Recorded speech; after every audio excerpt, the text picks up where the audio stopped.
Hello everyone and welcome back to the channel. I hope your day is off to a fantastic start. Guess what? It's back in the news again.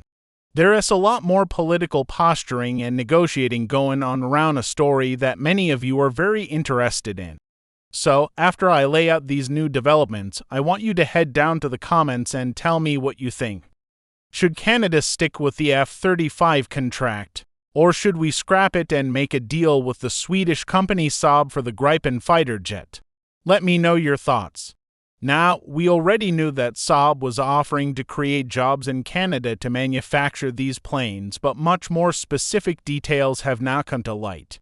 Last year, top officials from Saab said they could create about 10,000 jobs in Canada, but they hadn't specified the size of the aircraft order needed to hit that number. Well, now they have. To create more than 10,000 direct and indirect jobs, Saab is planning production centers in Ontario and Quebec, supported by a pan-Canadian supplier network. Saab has now confirmed they are promising 12,600 jobs, linked to the sale of both the Gripen fighter and the Global Eye surveillance aircraft to Canada. That's a huge update. The Global Eye is a surveillance plane that would be produced in collaboration with Bombardier, using their Global 6,500 jets as the platform in Canada. This project is known as the Airborne Early Warning and Control System. The president of Saab, Canada, Simon Carroll, said Saab is ready to support the Canadian government with sovereign, cutting-edge solutions that will grow our domestic industry. And here's the critical part. He says by setting up factories in Canada, Saab would produce these jets not just for the Royal Canadian Air Force but for the export market as well. It's already been pointed out that Ukraine has shown interest in purchasing more than 100 Gripens, and potential customers for the Global Eye include major players like France and Germany. So, you can see how this offer has escalated from a vague promise of 10,000 jobs last year to a much more specific, concrete proposal. We're talking factories in Quebec and Ontario, a Canadian supply chain, building surveillance aircraft with Bombardier, and manufacturing planes not just for us but for a global market. Remember when our Prime Minister attended the EU-Canada summit about 6 months ago? We agreed to participate in a $1.3 trillion military procurement program as Europe ramps up its defense spending. It is almost a certainty that European nations will be looking at the Saab Gripen for their future needs. Wouldn't it be absolutely fantastic if Canada secured this deal? Imagine those planes being built right here, with Canadian companies first in line to supply materials like the very aluminum and steel that the U.S. has hit with tariffs. This is a much more specific and appealing offer. Saab is clearly pushing hard to win this contract. It feels like this isn't just about a company, it's about nations, with the European Union and the Canadian government working together. After all these steps, now some so-called experts are warning about potential threats from the US if we switch to the Gripen. One political science professor even questioned if the Americans would agree to integrate Swedish-made Gripens into NORAD's defense systems. He suggested sticking with our current commitment of 16 F-35s is pointless from a military perspective if we split the fleet. But I'd argue what's really pointless is locking ourselves into a product controlled by the one country that has been the most hostile towards us recently, especially when our European allies are moving in a different direction. What's wrong with Canada strengthening its ties with the EU, knowing the demand for this plane will likely be high over there? Canada's Minister of Industry, Melanie Joly, recently commented on this. She said the government is interested in major projects that not only protect our security and sovereignty but also create jobs across the country.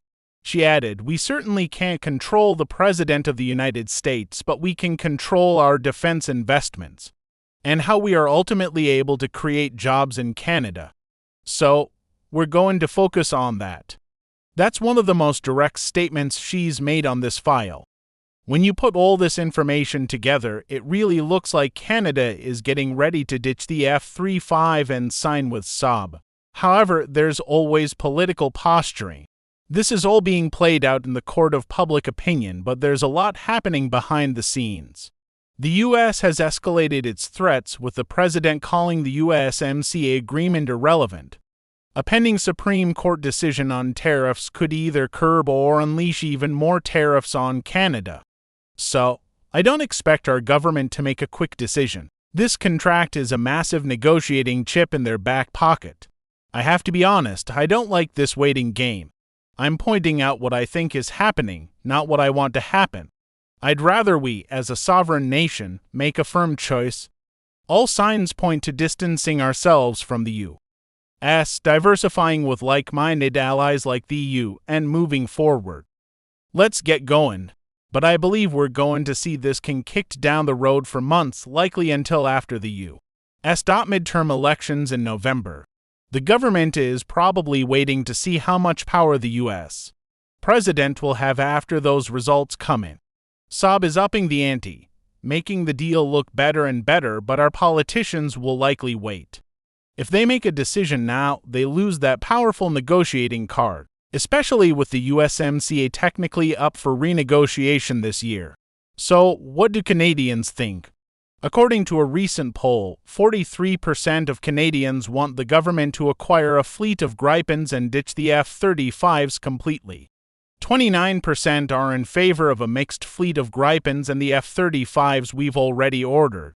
The least popular choice, with only 13% support, was a fleet made up entirely of F-35s. Even in Alberta, the option of purchasing only F-35s has just 18% support.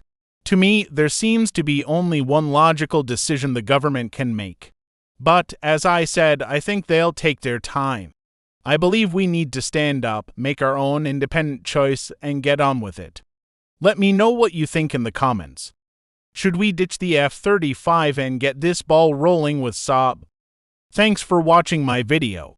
If you're enjoying the content, please subscribe to the channel, and if you want to support my work on a monthly basis, consider becoming a channel member by clicking the join button below. Have a fantastic rest of your day, everyone, and I'll catch you on the next one.